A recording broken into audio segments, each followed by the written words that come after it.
मैं इस समय मुख्यालय से 36 किलोमीटर दूर वनटांगिया गांव है रामगढ़, वहां मैं मौजूद हूं। आप वनटांगिया का नाम सुनते ही भौचक्के रह जाएंगे और ये सोचेंगे कि वनटांगिया आखिर है क्या। बहुत लोगों को यह अनुमान रहता है कि वनटांगिया हो सकता है एक पैर के लोग हों, या इस तरह से ऐसे अचंभित लोग हों कि जिसको देखने से वो लोग डर जाएं, लेकिन ऐसी बात नहीं है। आप इस गांव में, मैं यहाँ मौजूद हूँ, आप देख सकते हैं जैसे लोग होते हैं उसी तरह से यहाँ के भी लोग हैं। वनटांगिया खाली जंगल में रहने के कारण इनको वनटांगिया के रूप में कहा जाता है।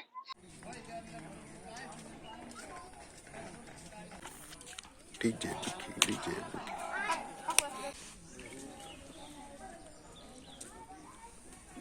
कि यहाँ की सुविधाओं के बारे में सपा सरकार में ही शुरुआत हो गई थी।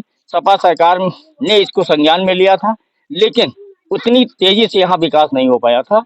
यह विकास योगी सरकार में शुरू हुआ। योगी सरकार ने जो यहाँ जिले के 50 किलोमीटर रेंज में करीब 5 वनटांगिया गांव हैं, जिसमें असरफाबाद, बुटहनी, मोहली खोरी, मणिपुर ग्रंथ, रामगढ़, महेशपुर,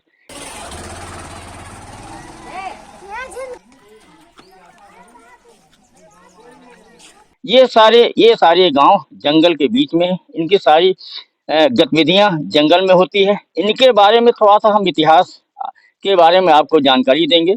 ये वही लोग, ये पुरखे, जो 3-4 पीढ़ियों के पुरखे हैं, ये जंगलों में रह के जंगल में पौधरोपण करते थे।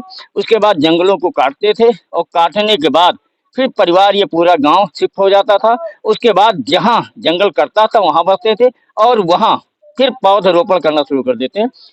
आज की स्थिति ये हो गई कि ये जंगल में जरूर रहते थे, जंगल बनाते थे, जंगल पैदावार करते, जंगल को बढ़ाते थे, लेकिन इनको खाने पीने की दिक्कत होती थी। योगी सरकार ने इनकी समस्याओं को देखा। ये राजस्व गांव भी नहीं था, इनको सारी सुविधाओं से ये वंचित रहते थे, लेकिन योगी सरकार में इन गांवों को राजस्व गांव की दर्जा दिया गया, को वोट देने के अधिकार दिए गए और अन्य सुविधाएं दी गई। लेकिन सुविधाएं ज्यादा होने के बावजूद भी अभी सुविधाओं का यहाँ टोटा है। हालांकि योगी सरकार ने इनको जहाँ पक्के मकान दिए, पथ सेट दिए, सड़क दिए और सोलर लाइटें दी, लेकिन इसके बावजूद समस्याओं का अंबार लगा हुआ है।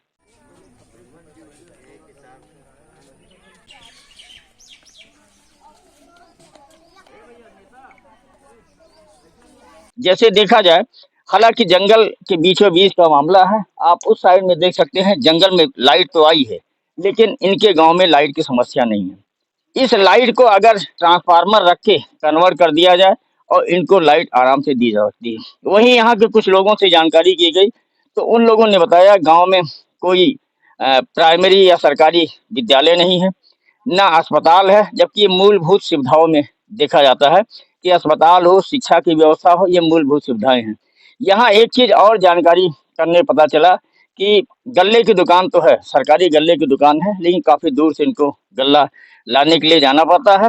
यहाँ इस गांव की, जहां इस समय हम मौजूद हैं, उस गांव में लगभग 53 घर हैं, लेकिन यहाँ कोई आशा बहू की नियुक्ति नहीं है, जिससे यहाँ की महिलाएं जो अगर प्रेग्नेंट हो तो अस्पताल ले जाने के लिए या उनके स्वास्थ्य को ध्यान में रखने के लिए उनको दवा देने की बात हो, तो आशा बहू के माध्यम से यहाँ नहीं हो पा रहा है। वही दूसरी समस्या और है जो बच्चों से लेकर है, आंगनबाड़ी केंद्र भी नहीं है।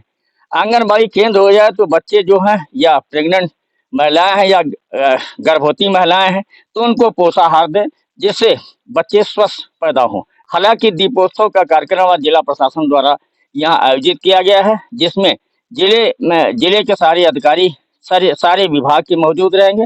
प्रशासन का यह भी दावा है कि सारे विभाग के अधिकारी जो जो भी यहाँ समस्याएं इस गांव में या वनटांगियों को हो, वो समस्याओं का निदान किया जाए। यहाँ के कुछ लोगों से हम बात करेंगे, वो क्या बताते हैं कि क्या उनकी समस्याएं हैं और क्या इसका निदान होना चाहिए। हाँ, क्या क्या नाम है आपका? मेरा नाम संतोष है। संतोष जी, यहाँ क्या समस्याएं, अभी योगी सरकार ने बहुत कुछ सारी समस्याओं का निदान कर दिया है, क्या समस्या शेष रह गई है? योगी सरकार ने किया है, लेकिन हम लोग को सिर्फ आवास मिला हुआ है और अभी तक मतलब हम लोग को न लाइट में है हमारे पास, ना तो स्कूल है, ना हॉस्पिटल है और मतलब ना तो सड़क है। अभी हम लोग का समस्या बहुत कुछ है, लेकिन कोई चीज़ अभी तक हमको उपलब्ध नहीं हुआ है। ये एक दूसरे सज्जन है, इनसे भी हम बात करेंगे। लग रहा है जैसा कि इनका पोशाक है, पढ़े लिखे लग रहे हैं। इनसे हम जानकारी करेंगे, विधिवत जानकारी दे सकते हैं। क्या है यहाँ की गांव की क्या समस्या है, क्या आप चाहते हैं? जैसे सर, मेरा नाम खुशीराम है।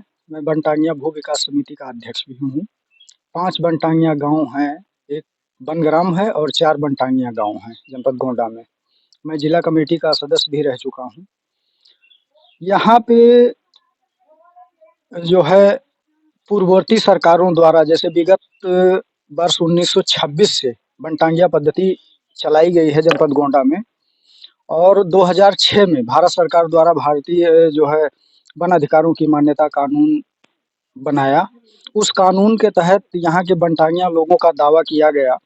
उन दावों के निस्तारण के लिए जो है जिला कमेटी द्वारा अथक प्रयास किया गया। जिला कमेटी द्वारा सारे दावों को निस्तारित करके, और यहाँ पे जो है 18 मई सन 2018 को पूज्य योगी जी से हम लोग व्यक्तिगत मिले, और वो आए अशरफाबाद बनटांगिया में, और यहाँ के सारे बनटांगिया गाँव को राजस्व गाँव का दर्जा दिया गया। उसके साथ ही यहाँ पे आवास, शौचालय, सोलर लाइटें और ये सारी सुविधाएं दी गई। पेयजल के लिए इंडिया मार्क का हैंडपंप लगवाए गए। लेकिन अभी जैसे कानून में प्रोवाइड है 13 कम्युनिटी के अधिकार, जैसे आंगनबाड़ी केंद्र, अस्पताल और उचित कीमत की दुकान, विद्युत लाइनें, सड़कें, ये सारी चीज़ें अभी होनी बाकी हैं यहाँ पे। तो कम्युनिटी का एक तरीके से कहा जाए वो